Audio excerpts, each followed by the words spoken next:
sœurs, j'ai cru comprendre ce matin que le vêtement liturgique imposait de ne pas avoir de veste, donc je me suis permis de laisser la mienne sur le revers de la chaise. S'il la fallait, je dirais l'enfiler. Merci beaucoup. Et Josias a salué les visiteurs et ceux qui viennent de Tours, de Joué-les-Tours, de Bléré, de Véretz. Il a oublié ceux qui viennent de l'autre bout du département, vous savez, dans la pointe sud. Enfin, si vous êtes des visiteurs, l'Indre-et-Loire ressemble à une feuille de vigne, hein, vous savez. Et la petite pointe de la feuille de vigne, bon, c'est Descartes, c'est là où je suis, nous sommes. C'est le bout de la Touraine, c'est presque déjà le Poitou. Moi, je traverse le pont qui est juste devant chez moi, je suis dans le Poitou. Je descends un petit peu, je suis dans le Berry. Alors, on est un peu oublié là-bas, on a l'habitude. Non, je plaisante, hein. Je vous transmets également les salutations de Gwen, mon épouse. Vous savez qu'elle aime beaucoup être là.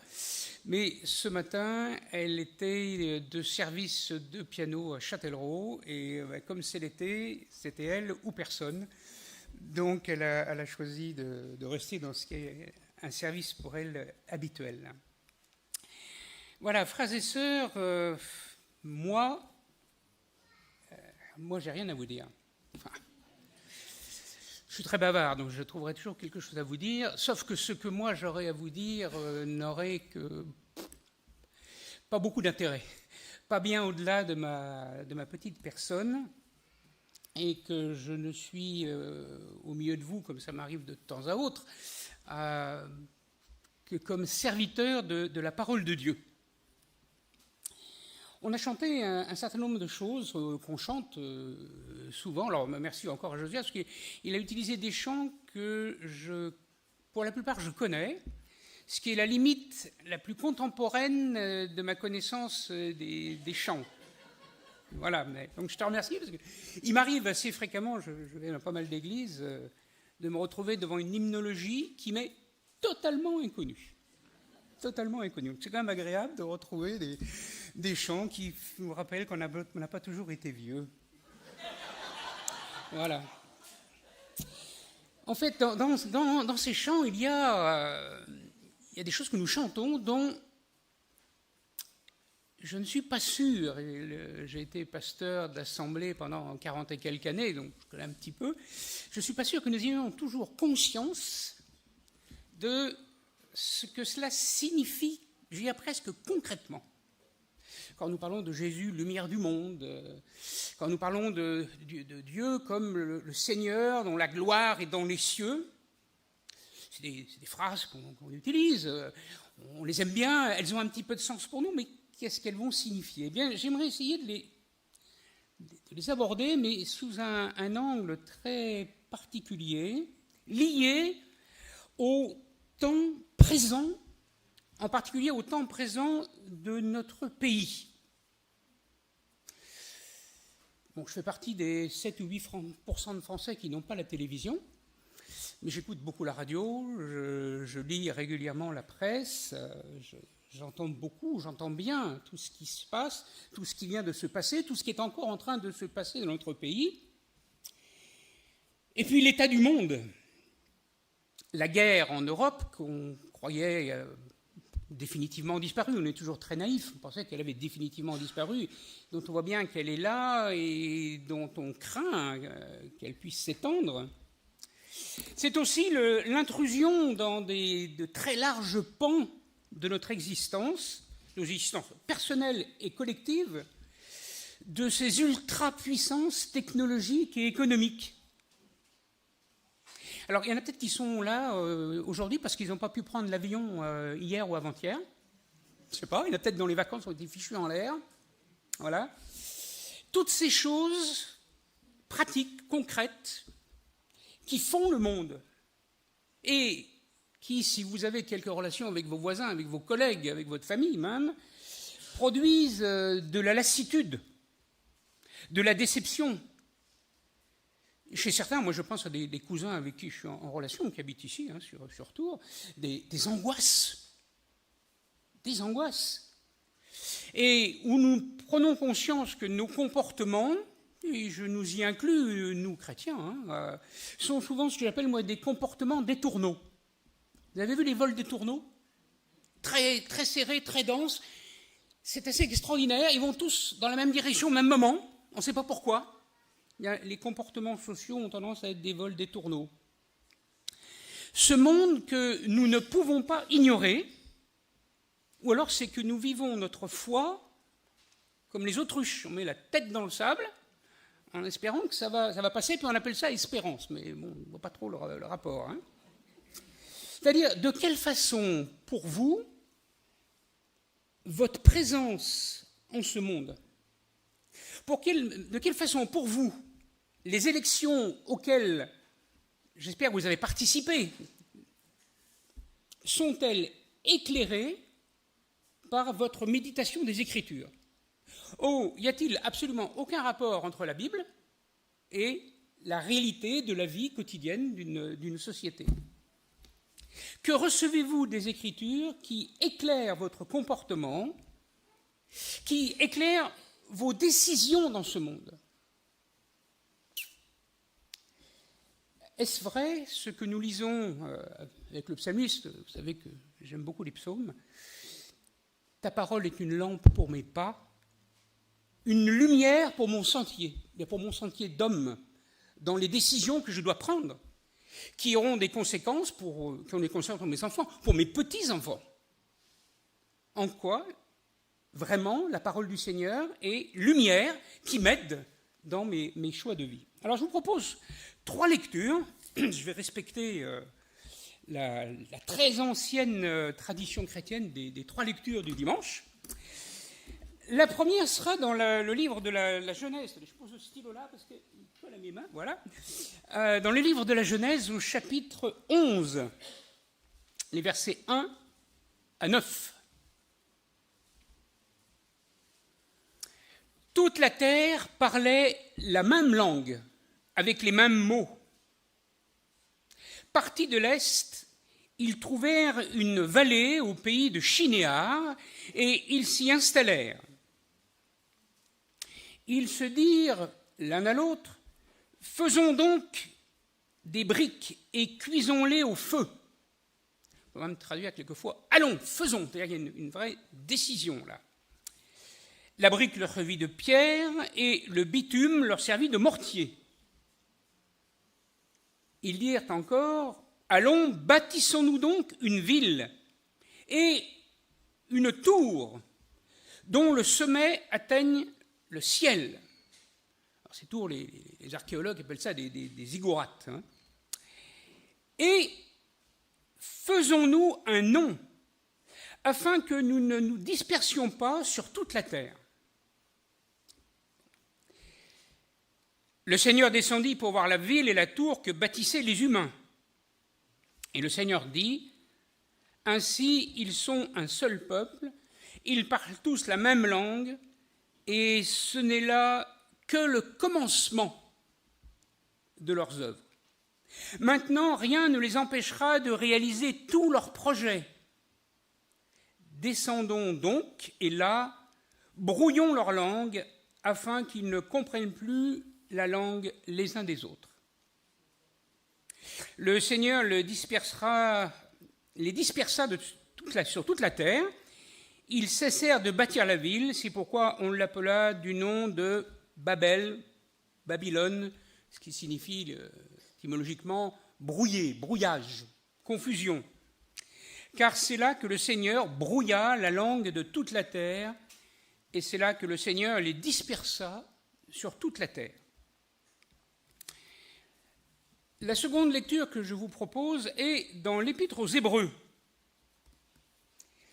Épître aux Hébreux, au chapitre 11 de l'Épître aux Hébreux, à partir de quelques versets, à partir du verset 8. C'est par la foi qu'Abraham obéit à un appel en partant vers un lieu qu'il allait recevoir en héritage. Il partit sans savoir où il allait. C'est par la foi qu'il vint s'exiler sur la terre promise, comme dans un pays étranger, habitant sous des tentes avec Isaac et Jacob, héritiers avec lui de la même promesse. Car il attendait la cité qui a de solides fondations, celle dont Dieu est l'architecte et le constructeur. C'est par la foi aussi que Sarah elle-même, malgré sa stérilité et son âge, fut rendue capable d'avoir une descendance, parce qu'elle tint pour digne de confiance celui qui avait fait la promesse. Puis un verset encore dans l'Épître aux Hébreux, un juste verset au chapitre 13 et verset 14. Encore quelques versets dans le chapitre 11, excusez-moi.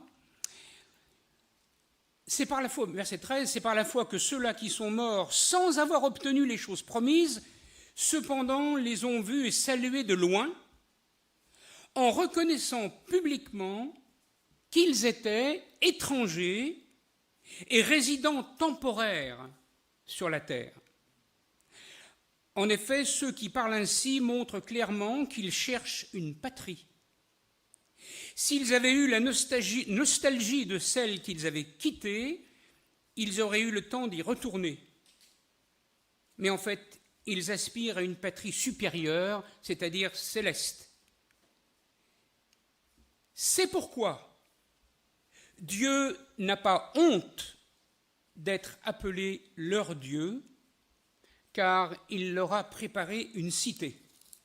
Et au chapitre 13, donc, simplement le verset 14, « Car nous n'avons pas de cité, nous n'avons pas ici de cité qui demeure, mais nous cherchons celle qui est à venir. » Et à ces deux lectures, j'aimerais ajouter bien sûr la lecture de l'Évangile au chapitre 8 de l'Évangile de Matthieu. Matthieu chapitre 8.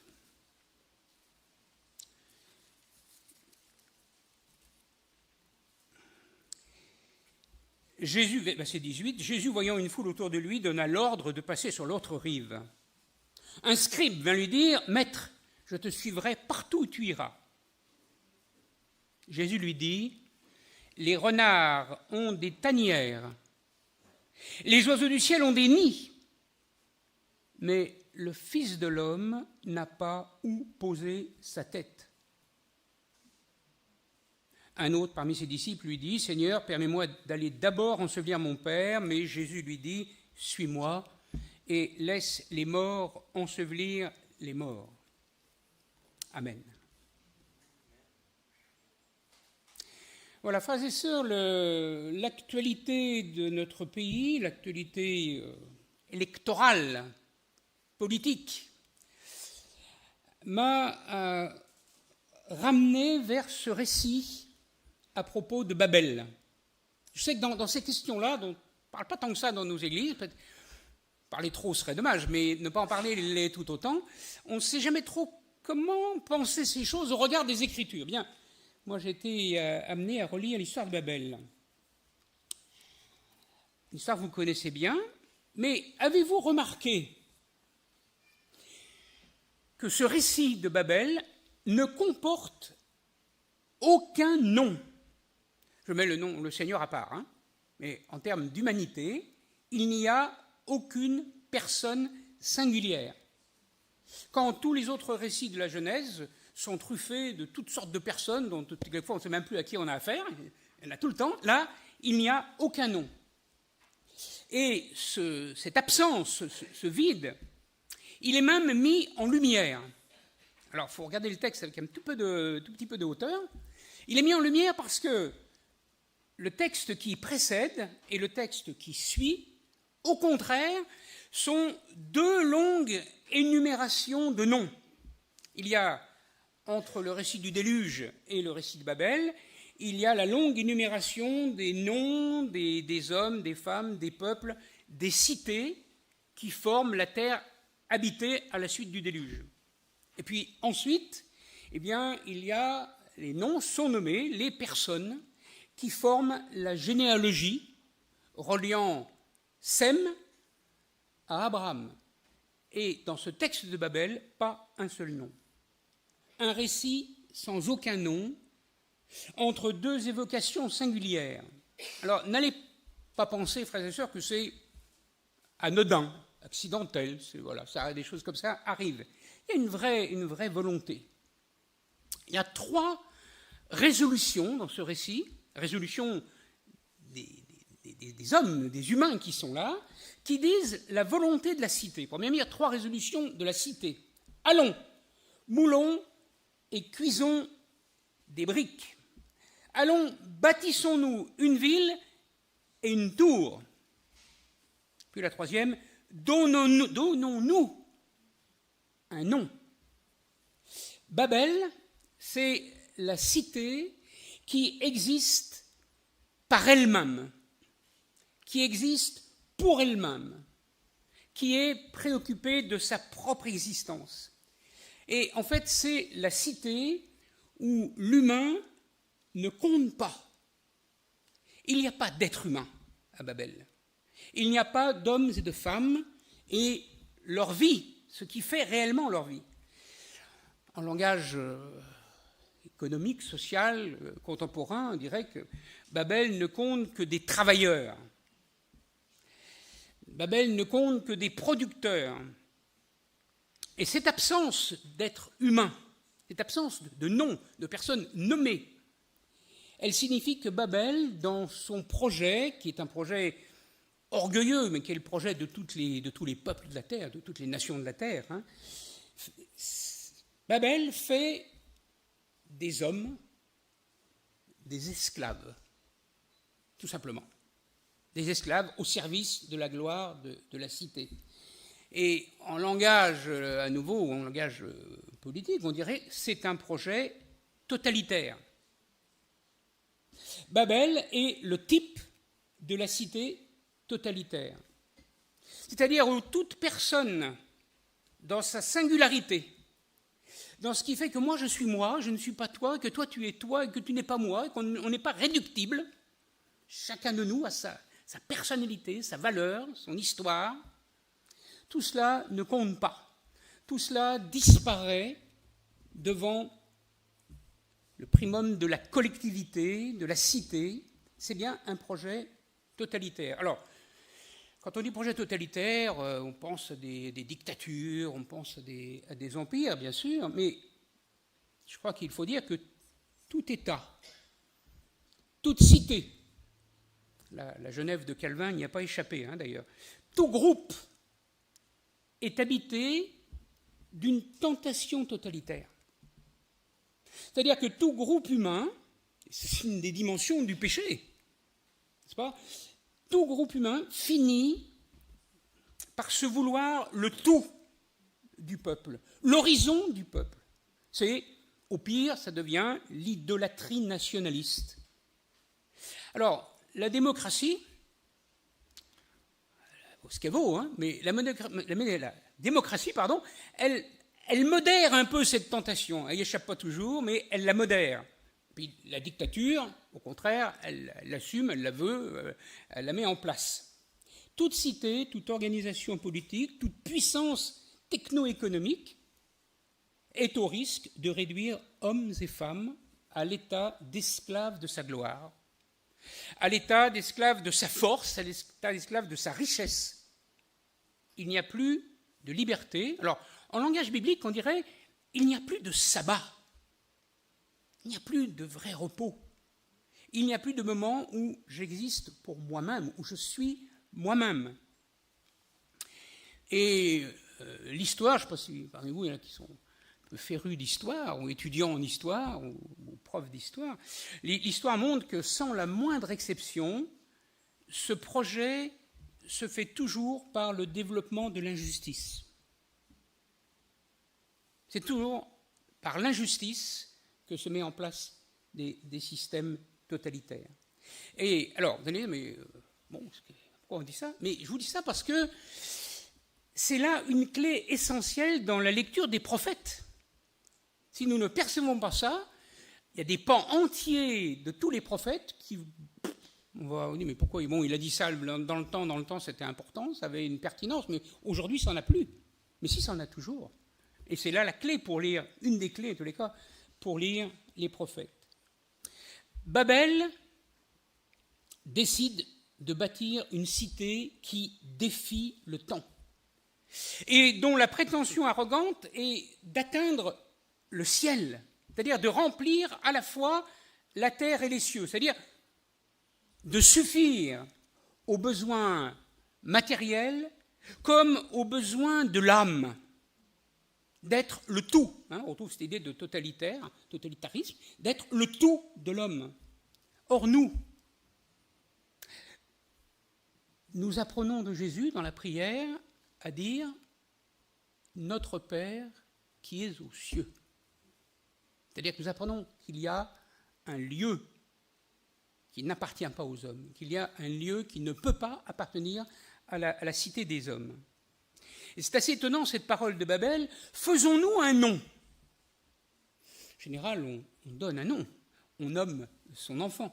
Le Seigneur connaît notre nom, le Seigneur nomme, quelquefois change le nom, ça arrive régulièrement dans l'Écriture, mais la cité se donne à elle-même un nom. Qu'importe les hommes et les femmes, ce qui compte, c'est le nom de la cité.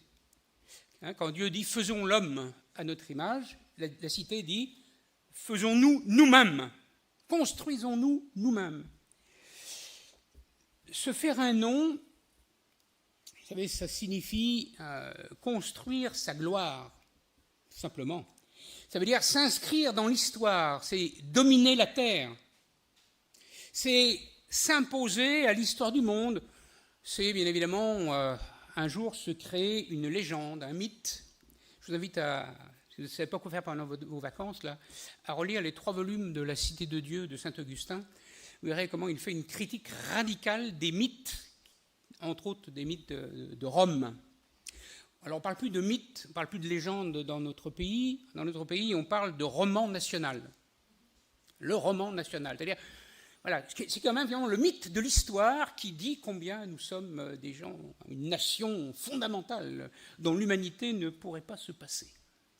Or, quand on regarde le texte de l'Écriture, qu'est-ce qu'on perçoit? Est-ce que vous percevez la peur qu'il y a dans ces propos?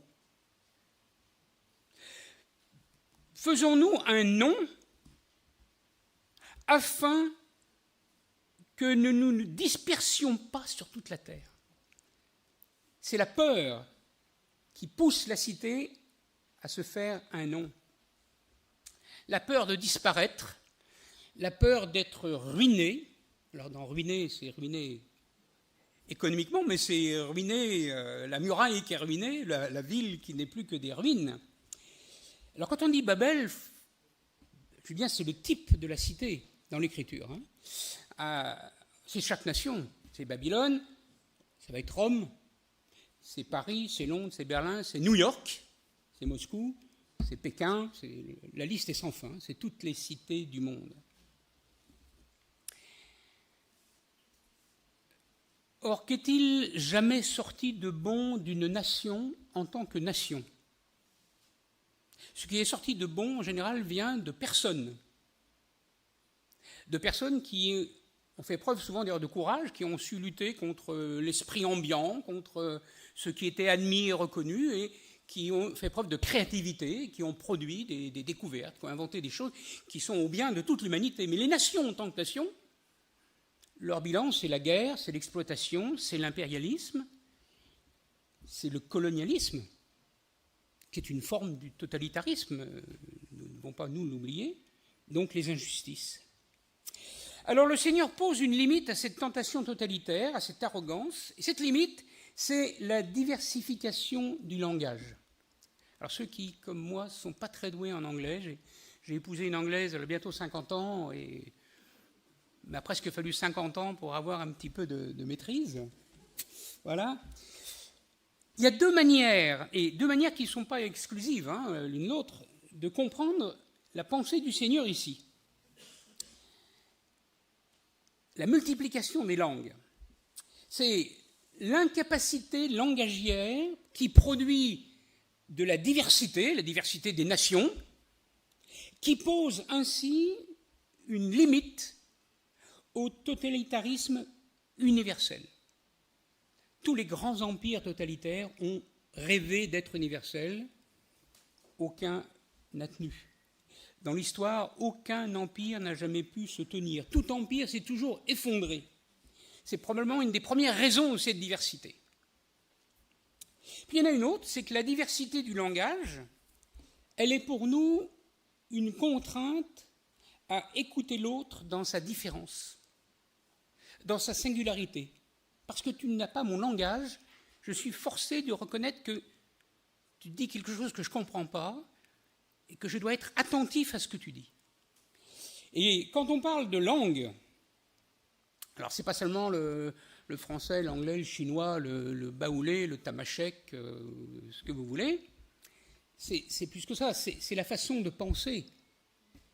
Ce sont les représentations sociales, c'est la culture spécifique d'un peuple, c'est ses singularités. C'est-à-dire tout ce qui nous paraît étrange chez les autres.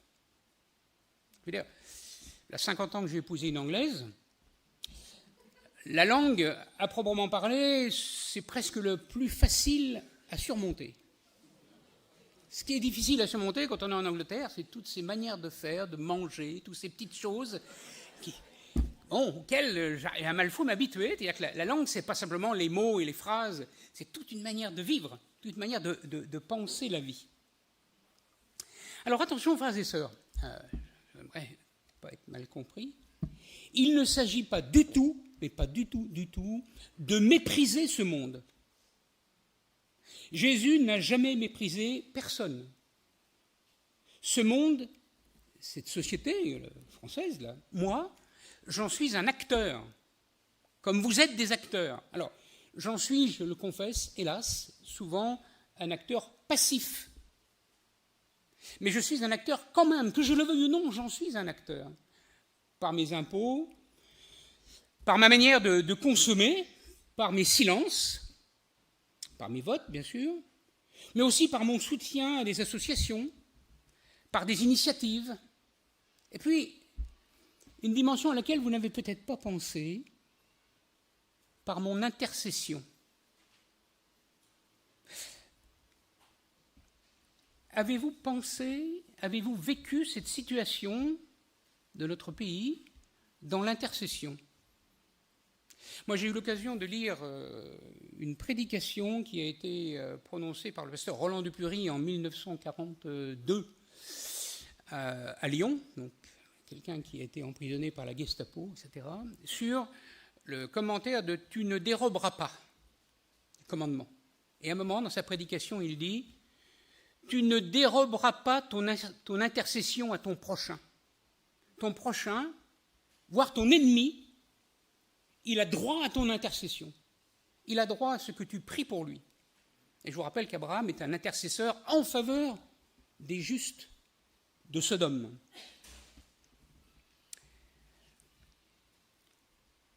Je suis un petit acteur de ce monde, mais au minimum par l'intercession, j'en suis vraiment un acteur. Je porte le monde, je porte les souffrances du monde, je porte les angoisses de mes contemporains, je porte l'incapacité de mes cousins à discuter de ces choses-là sans se fâcher, sans se disputer. Je les porte, moi, devant le Seigneur dans ma prière. Ce récit à propos de Babel est l'articulation entre le jugement sur la violence du monde, qui est le déluge, et la prière d'Abraham, qui lui reçoit par ailleurs une promesse de bénédiction pour les nations. Alors si j'ai voulu associer à ce texte celui de l'Épître aux Hébreux, donc, c'est parce que je veux associer cette vision d'une cité totalitaire, la société la plus démocratique qui soit, à des tentations totalitaires. Voilà, il n'y a pas que les dictatures, toutes l'ont. Mais que la Bible nous met en contrepoint l'homme nomade.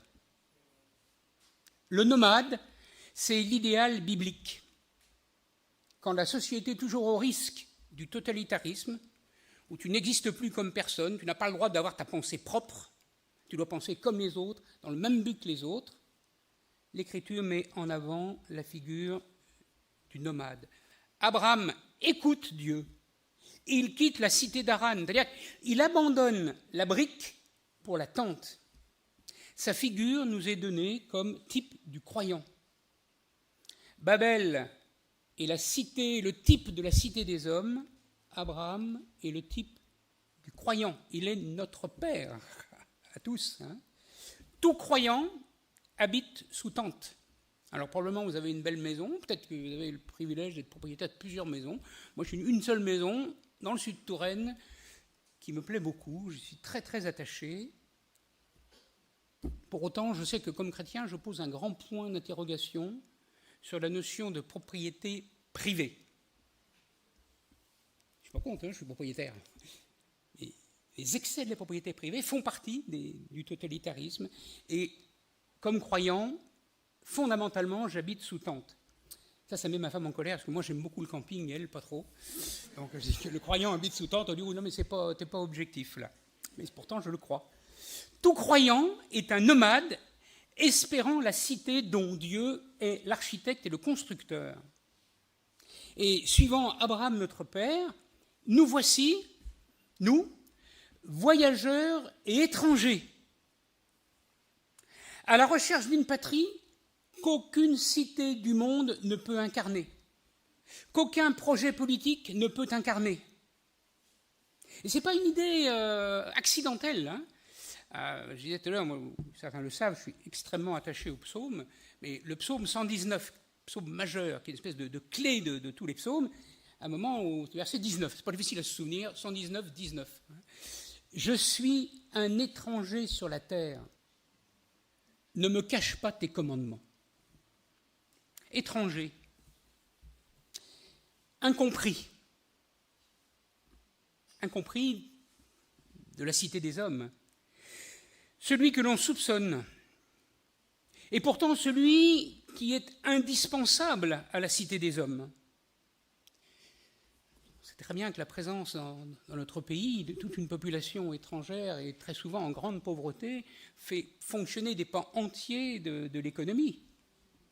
Et pourtant, ils sont méprisés, ils sont incompris. L'étranger, le voyageur, c'est celui qu'on accuse de tous les maux. C'est celui que l'on rejette.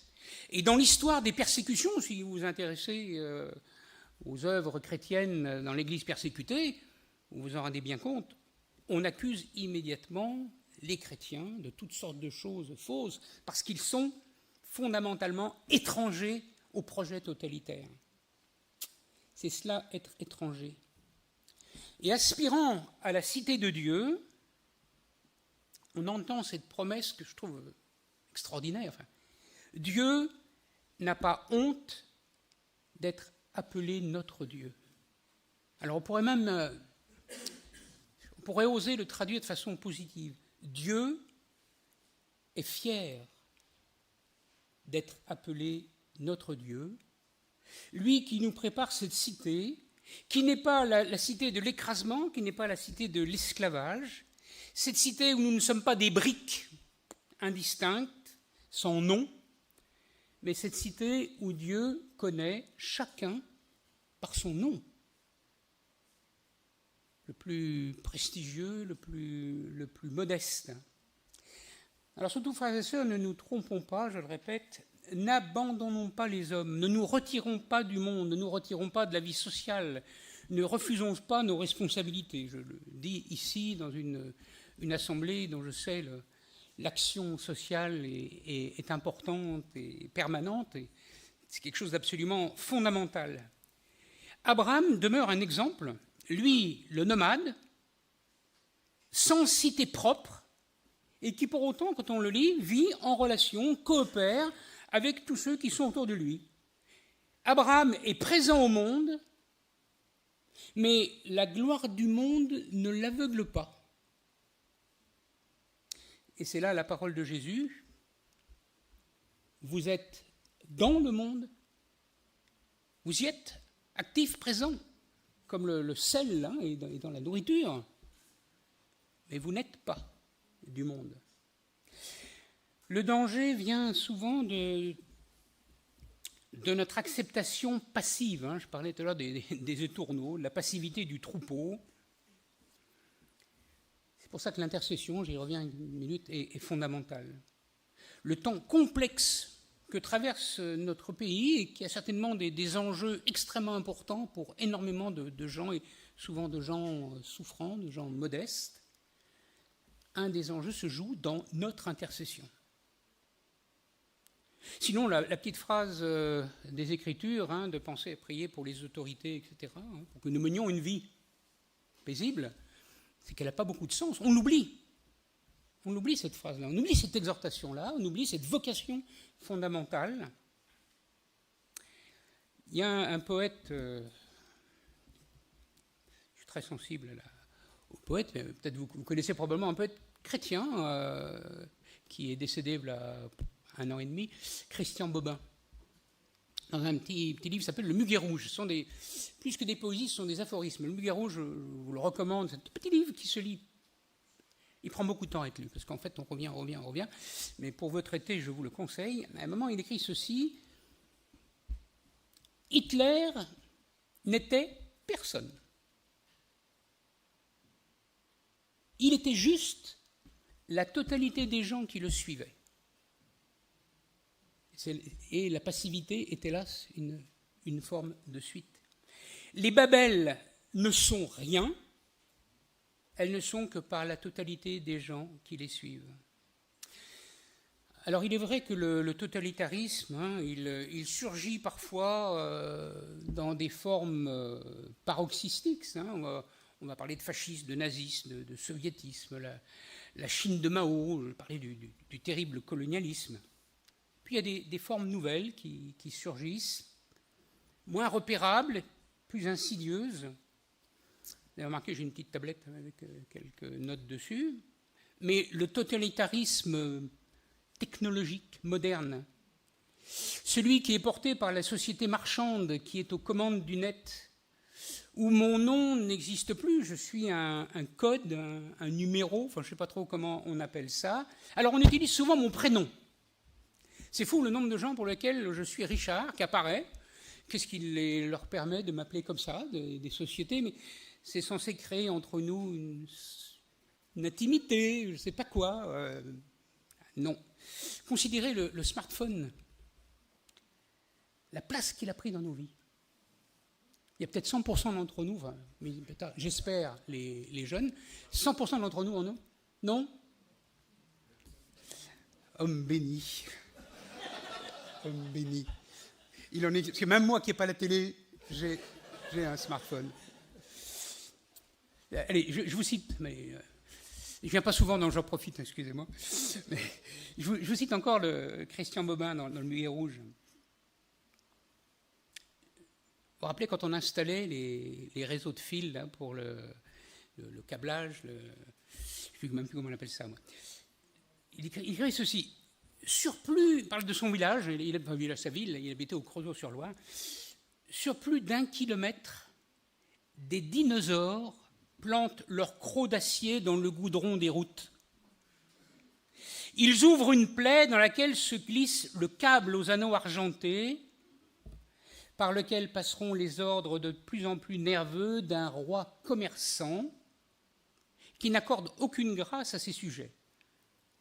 Tu achèteras des choses, beaucoup de choses. Et si un jour, devenu pauvre, tu ne peux plus acheter, nous te chasserons de la ville, nous te chasserons de nos pensées, nous te chasserons de nos yeux, tu existeras moins que les morts. Vous savez, moi je pense aux pauvres de la rue, à des sans-noms. J'étais pasteur à Paris un certain nombre d'années avant d'être à la retraite, dans le 14e.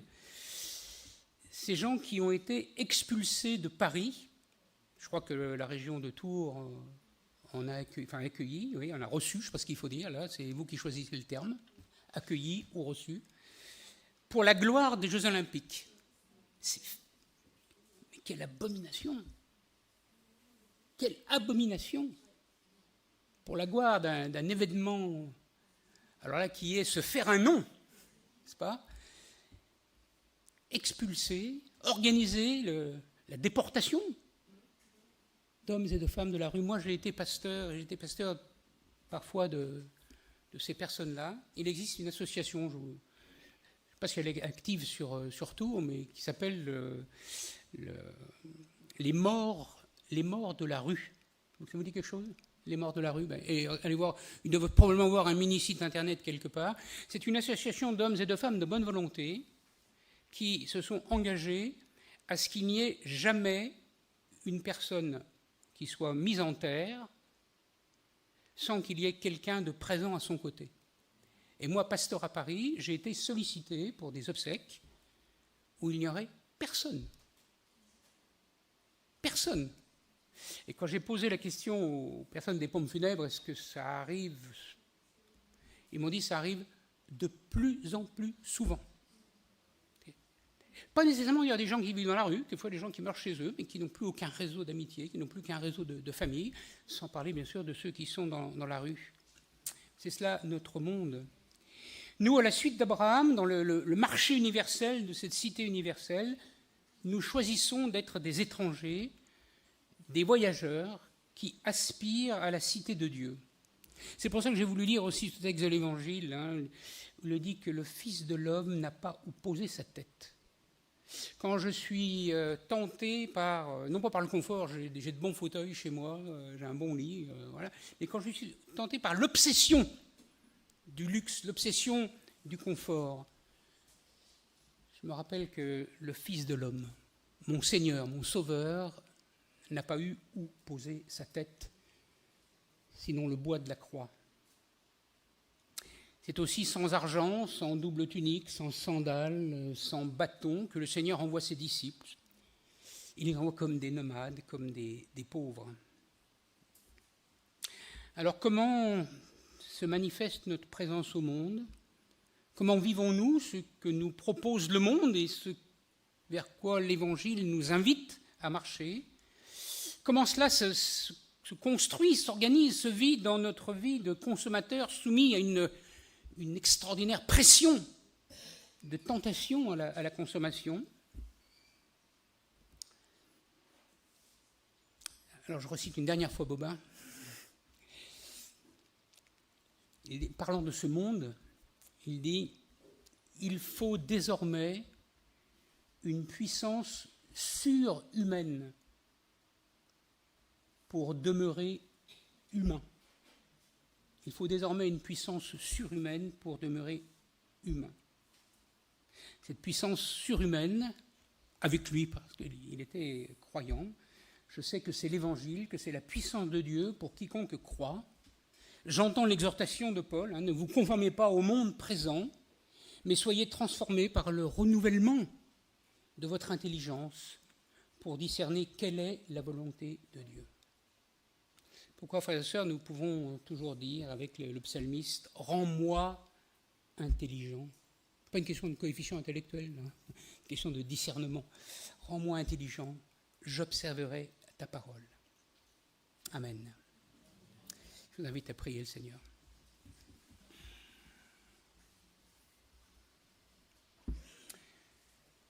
Seigneur, nous voulons te rendre grâce pour ta parole.